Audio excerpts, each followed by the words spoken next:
May rumi na yung mga roots niya, kaya dapat alisin. Pwede rin triman siya para maging maayos. Bawasan yung ugat.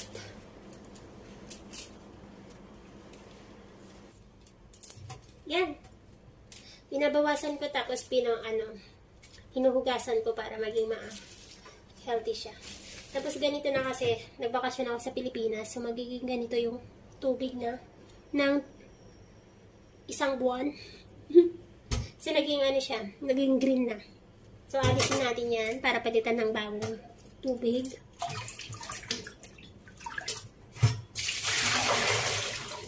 Kasi magiging healthy yung leaves niya pag hindi pinapalitan din yung tubig.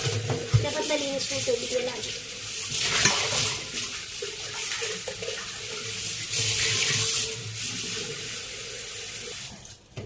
Yan. Tapos hugasan yung roots.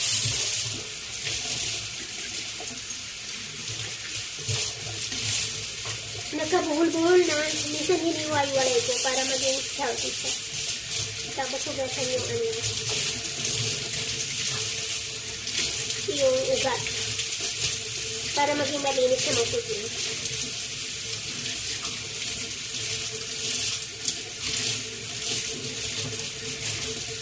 Bawasan mo yung leaves ay yung ugat niya kung kinakailangan para mag-grow ulit siya, magkakaroon siya ng panibagong mga ugat.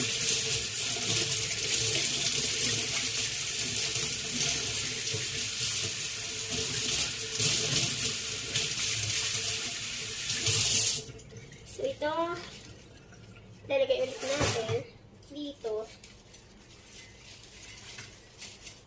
Ayos ng konti. Medyo naging maliliit yung leaves niya at saka hindi masyadong healthy kasi naiwanan ko siya ng isang buwan. Pero nag-grow pa rin naman. Kaso lang medyo siya, thin. Hindi masyadong maganda yung paglaki niya. So, kahit na ilang taon na ilalagay sa tubig, magiging maayos pa rin siya. Yan o. Naging malinis na siya, tapos ganito na yung. Kahit ilang taon na ganyan siya, hindi siya mamamatay. So, diba ang ganda? Magandang tingnan.